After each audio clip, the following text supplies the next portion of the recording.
what is the goal of DOGE and I think a significant part of the presidency is to restore democracy. This may seem like, well, are we in a democracy? Well, if you don't have a feedback loop, FAX, we'd have to, if you sorry. So, tell you, gravitas can be difficult sometimes. If there's not a good feedback loop from the people to the government, and if you have rule of the bureaucrat, or if the bureaucracy is in charge, and then what meaning does democracy actually have? If the people cannot vote and have their will be decided by their elected representatives in the form of the president and the Senate and the House, then we don't live in a democracy. We live in a bureaucracy.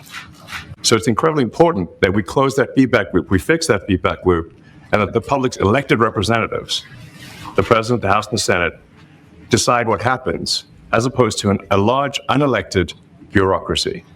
This is not to say that there aren't some good people who are in the federal bureaucracy, but you can't have an autonomous federal bureaucracy. You have to have one that is responsive to the people. That's the whole point of a democracy.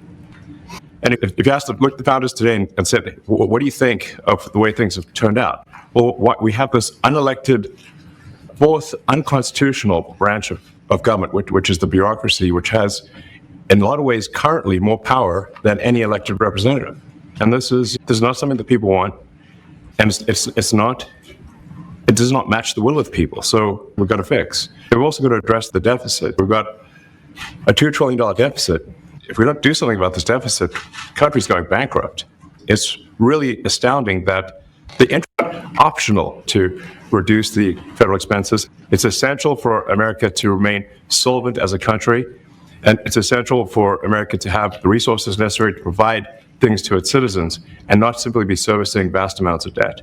And also, could you mention some of the things that your team has found, some of the crazy numbers, including the woman that walked away with about 30 million, right, etc.? Well, we do find it sort of rather odd that there are quite a few people in the bureaucracy who have ostensibly a salary of a few $100,000, but somehow manage to accrue tens of millions of dollars in net worth while they are in that position, which is what happened to USAID. We're just curious as to where it came from. Maybe they're very good at investing, in which case we should take their investment advice, perhaps. There seems to be mysteriously they get wealthy. We don't know why. Where does it come from? I think the reality is that they're getting wealthy at the taxpayer expense. That's the honest truth of it. If you look at, say, Treasury, for example, basic controls that should be in place in any company, such as making sure that any given payment has a payment categorization code, that there is a comment field that describes the payment, and that if a payment is on the do not pay list, that you don't actually pay it. None of those things are true currently. So the reason that departments can't pass audits is because the payments don't have a categorization code. It's like just a massive number of blank checks just flying out the building. So you can't reconcile blank checks. You've got comment fields that are also blank, so you don't know why the payment was made. And then we've got this truly absurd, a do not pay list, which can take up to a year for an organization to get on a do not pay list. And this, we're talking about terrorist organizations, we're talking about known fraudsters, known aspects of waste, known things that do not match any congressional appropriation. It can take up to a year to get on the list. And even once on the list is not used. It's mind-blowing. So what we're talking about here, we're really just talking about adding common sense controls that should be present, that haven't been present. So you say, like, well, how could such a thing arise? That seems crazy. When you understand that really everything is geared towards complaint minimization, so then you understand the motivations. So if people receive money, they don't complain, obviously. But if people don't receive money, they do complain. And the fraudsters complain the loudest and the fastest. So then when you understand that, then that makes sense. Oh, that's why everything they approve all the payments at Treasury. Because if you approve all the payments, you don't get complaints. But now we're saying that, no, actually, we are going to complain. If money is spent badly, if your taxpayer dollars are not spent in a sensible and frugal manner, then that's not okay. Your tax dollars need to be spent. Why is that? It's just common sense. It's not draconian or radical, I think. It's really just saying, let's look at each of these expenditures and say, is this actually in the best interest of the people? And if it is, it's approved. If it's not, we should think about it. So there's crazy things like just cursory examination of Social Security, and we've got people in there that are 150 years old. Now, do you know anyone who's 150? I don't. Okay. They should be on the Guinness Book of World Records. They're missing out. So, that's the case where, I think they're probably dead. It's my guess. Or they should be very famous, one of the two. And then there's a whole bunch of Social Security payments where there's no identifying information. Well, why is there no identifying information? Obviously, we want to make sure that people who deserve to receive Social Security do receive it, and that they receive it quickly and accurately. Also, another crazy thing. So, one of the things is we are trying to sort of right-size the federal bureaucracy, just make sure that this. Obviously, there need to be a lot of people working for the federal government, but not as many as currently. So we're saying, let's if people can retire, with full benefits and everything, that would be good. They can retire, get their retirement payments, everything. And then we were told, this is actually, I think, a great anecdote, because we were told the most number of people that could retire possibly in a month is 10,000. We're like, well, why is that? Well, because all the retirement paperwork is manual on paper. It's manually calculated, then written down on a piece of paper. Then it goes down a mine. And what do you mean a mine? There's a limestone mine where we store all the retirement paperwork. And you look at a picture of this mine. We'll post some pictures afterwards. And this mine looks like something out of the 50s because it was started in 1955. It looks like it's like a time warp. And then the speed, the limiting factor is the speed at which the mine shaft elevator can move determines how many people can retire from the federal government. And the elevator breaks down sometimes, and then nobody can retire. Doesn't that sound crazy? There's 1,000 people that work on this. So I think if we take those people and say, you know what, instead of working in a mine shaft and carrying manila envelopes to boxes in a mine shaft, you could do practically anything else. And you would add to the goods and services of the United States in a more useful way. So anyway, I think, that's an example. At a high level, if you say, how do we increase prosperity, is we get people to shift from roles that are low to negative productivity to high productivity roles. And so increase the total output of goods and services, which means that there's a higher standard of living available for everyone. That's the actual goal. Everyone's very quiet, but... So don't people normally get quiet? Your detractors, Mr. Musk. I have to what? Including a lot of Democrats. I have detractors? You do, sir. I don't believe it. Say that you're orchestrating a hostile takeover of government and doing it in a non-transparent way. What's your response to that criticism? Well, first of all, you couldn't ask for a stronger mandate from the public. The public voted, we have a majority of the public voting for President. We won the House, we won the Senate. The people voted for major government reform. There should be no doubt about that. That was on the campaign. The president spoke about that at every rally. The people voted for major government reform, and that's what people are going to get. They're going to get what they voted for. And a lot of times, people that don't get what they voted for, but in this presidency, they are going to get what they voted for. And that's what democracy is all about. Mr. Musk, the White House says that you will identify and excuse yourself from any conflicts of interest that you may have. Does that mean that you are in effect policing yourself? What are the checks and balances that are in place to ensure that there is accountability and transparency? Well, we actually are trying to be as transparent as possible. In fact, we post our actions to the DOGE handle on X and to the DOGE website. So all of our actions are maximally transparent. In fact, I don't think there's been, I don't know of a case where an organization has been more transparent than the DOGE organization. So the kind of things we're doing are, I think, very, very simple and basic. They're not, what I mentioned, for example, about Treasury, just making sure that payments that go out, taxpayer money that goes out, is categorized correctly, that the payment is explained, that organizations on the do not pay list, which takes a lot to get there, that actually are not paid, which currently they are paid. These are not individual judgment decisions. These are about simply having sensible checks and balances in the system itself to ensure that taxpayer money is spent well. So it's got nothing to do with, say, a contract with some company of mine at all.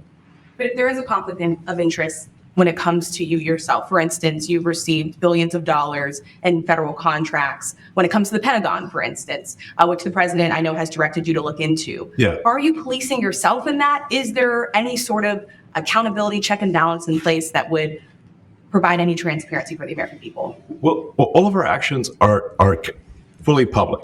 So if you see anything, you say like, wait a second, hey, Elon, that seems like maybe that's, there's a conflict there. It's not like people are going to be shy about saying that. They'll say it immediately, Including you yourself. Yes.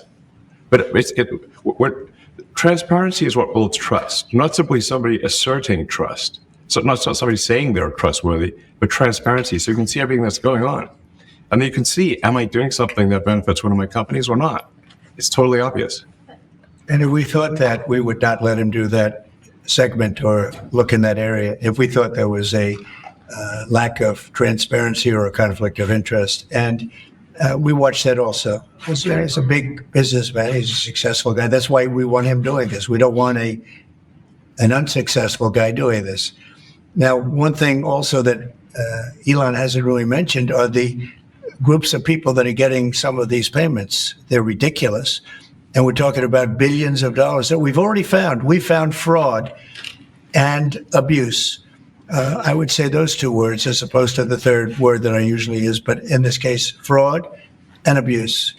It's abusive because most of these things are virtually made up, or certainly money shouldn't be sent to them. And you know what I'm talking about. It's crazy. So, but we're talking about tens of billions of dollars that we've already found.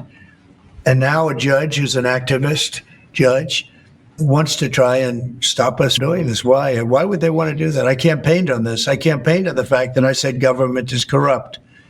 And it is very corrupt. It's it's also foolish. As an example, a man has a contract for 3 months and the contract ends, but they keep paying him for the next 20 years, because nobody ends a contract. You got a lot of that. A contract that's a 3-month contract. Now, normally, if you're in a small, in all fairness, it's the size of this thing is so big. Yeah. But if you contract and you're in a regular business, you end the contract in 3 months, it's a consultant. Here's a contract for 3 months, but it goes on for 20 years. And the guy doesn't say that he got money for 20 years, They don't say it. They just keep getting checks month after month. And you have various things like that, and even much worse than that, actually, much worse. And I guess you call that incompetence, maybe. Yeah. It could be corruption. It could be deals made on both sides, where I guess the money he kicks. I think he has a lot of kickback here. I see a lot of kickback here. There's a lot of kickback. Tremendous kickback, because nobody could be so stupid to give out some of these contracts. So he has to get a kickback. So that's what I got elected for, that and borders and military and a lot of things. But this is a big part of it.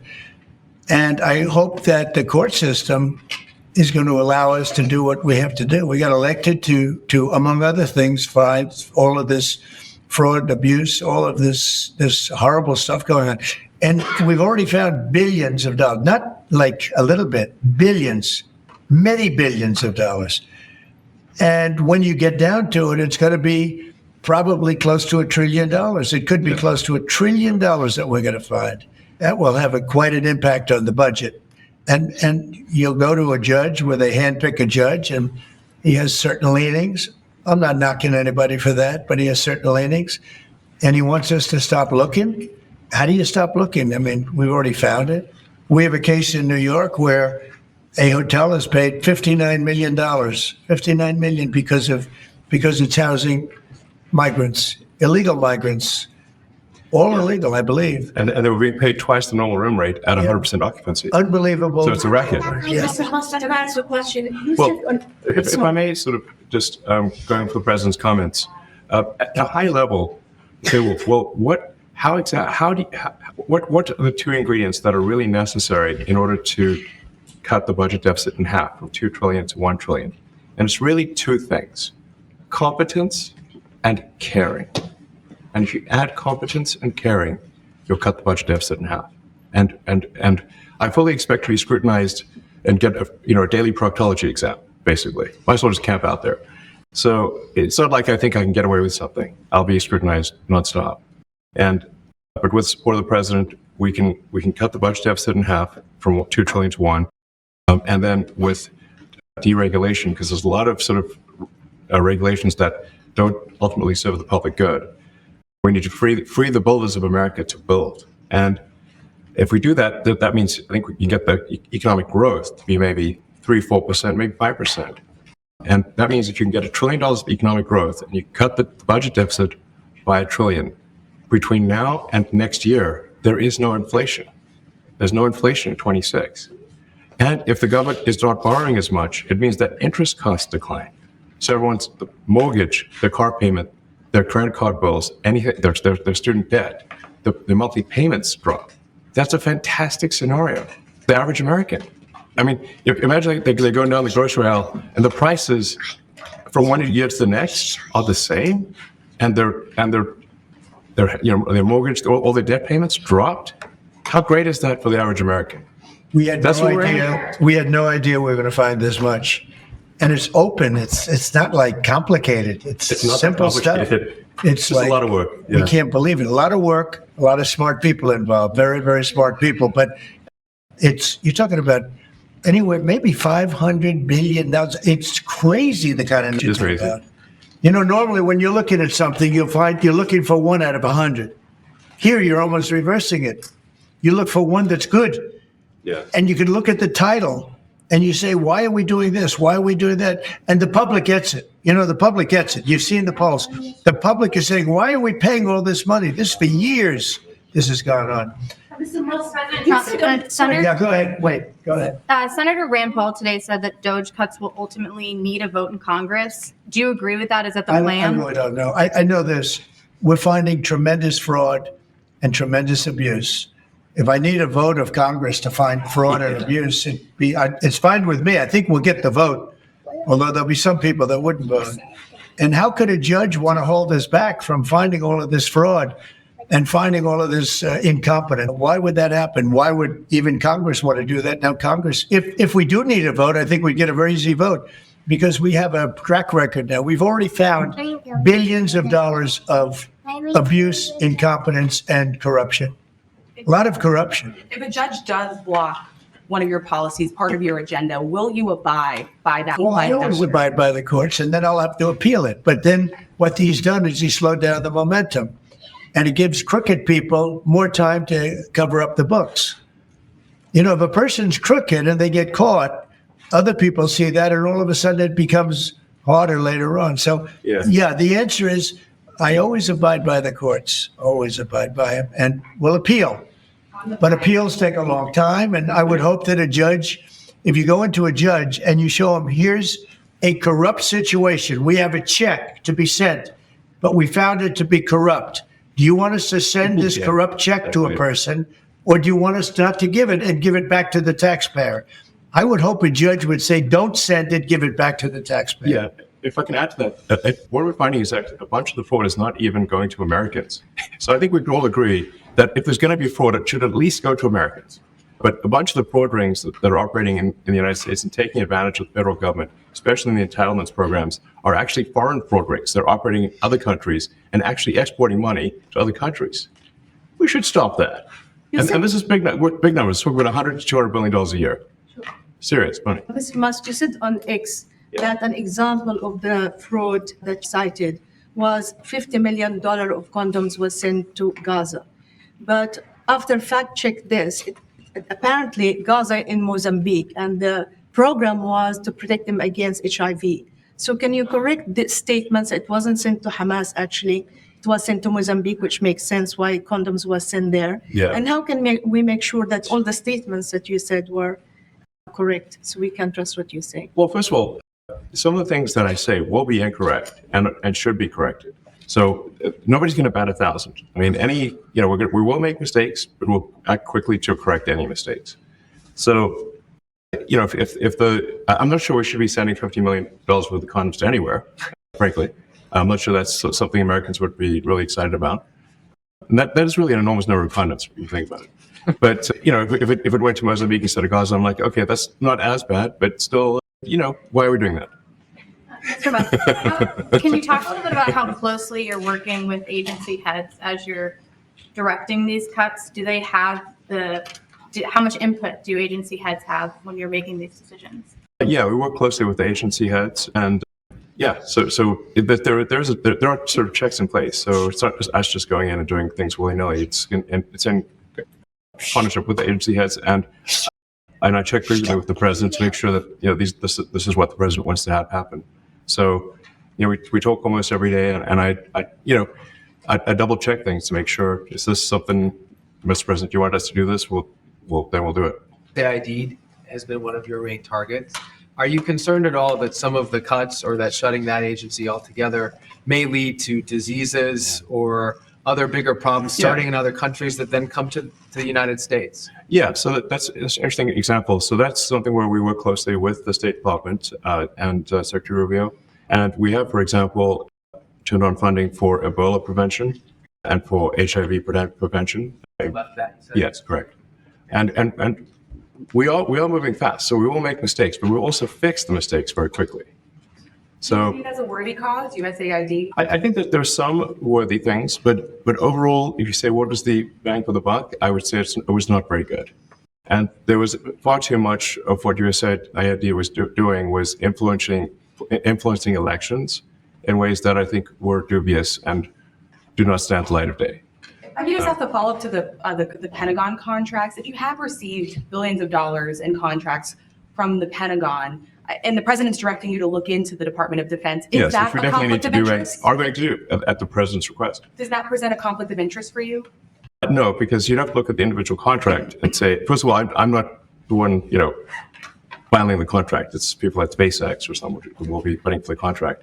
And I'd like to say, if you see any contract where where it was awarded to SpaceX and it wasn't by far the best value for money for the taxpayer, let me know, because every one of them was. The president said the other day that you might look at treasuries. Could you explain that a little bit? What kind of fraud, and that question goes to both of you, what kind of fraud are you expecting to see or do you see right now in U.S. treasuries? I think you mean the Treasury Department as opposed to Treasury bills or. You also referenced treasuries on Air Force One the other night. Go ahead. Well, as I mentioned earlier, really the first order of business is to make sure we're actually collecting. Sorry for this, although my son might enjoy this, but he's sticking his fingers in my ears and stuff. It's been hard to hear sometimes. Hey, stop that. The stuff we're doing with the Treasury Department is so basic that you can't believe it doesn't exist already. So for example, it's like, what type of payment is this? You can't just leave the field blank. Currently, many payments, the field is left blank. And you have to describe what's the payment for, some basic rationalization. That also is left blank. So this is why, the Pentagon, when's the last time the Pentagon passed an audit? I mean, a decade ago, maybe? Ever? Really? And we want to just, in order to actually pass audits, you have to have financial information that allows you to trace the payments. So, and once in a while, the Treasury has to pause payments if it thinks the payment is going to a fraudulent organization. Like, if you get on that payment, let them do no pay list, it means that this is someone that is just, it's like dead people, terrorists, known fraudsters, that kind of thing. We should not pay them.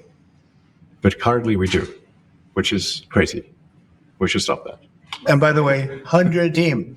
And for the sake of the country, I hope that the person that's in charge and the other people that report to me that are in charge are allowed to do the right thing, namely make sure everything's honest, legitimate, and competent. But we're looking at just, when you look at USAID, that's one. We're going to look at the military. We're going to look at education. They're much bigger areas. But the USAID is really corrupt. I'll tell you, it's corrupt. It's incompetent, and it's really corrupt. And I can't imagine a judge saying, well, it may be corrupt, but you don't have the right. You got elected to look over the country and to, as we say, make America great again, but you don't have the right to go and look and see whether or not things are right that they're paying or that things are honest that they're paying. And nobody can even believe this. Other people, law professors, right away, you're supposed to be running the country, but we're not allowed to look at who they're paying it to and what they're paying. We have massive amounts of fraud that we caught. I think we probably caught way over a lot of billions of dollars already in, 2 weeks? Yes. And it's going to go to numbers that you're not going to believe. And much, as I said, much is incompetence and much is dishonesty. We have to catch it. And the only way we're going to catch it is to look for it. And if a judge is going to say you're not allowed to look for it, that's pretty sad for our country. I don't understand how it could even work. Which one? The buyout program, the offer to federal workers. Can you personally guarantee that the workers who opt in to resign now will be paid through Well, they'll September? get their money, but they're getting a good deal. They're getting a big buyout. And what we're trying to do is reduce government. We have too many people. We have office space. It's occupied by 4%. Nobody's showing up to work because they were told not to. And then Biden gave them a 5-year pass, some of them, 48,000 of them, gave them a 5-year pass that for 5 years, you don't have to show up to work. And let me tell you, this is largely, much of this stuff is because of Biden. It's his fault. He allowed this country, what he did on our border. What he did on our border is almost not as bad as what he did with all of these contracts that have come out. It's a very sad day when we look at it. I can't even believe it. But many contracts just extend and they just keep extending, and there was nobody there to correct it. And that cannot be, I can't imagine that could be held up by the court. Any court that would say that the president or his representatives, like Secretary of the Treasury, Secretary of State, whatever, doesn't have the right to go over their books and make sure everything's honest. I mean, how can you have a country? You can't have anything that way. You can't have a business that way. You can't have a country that way.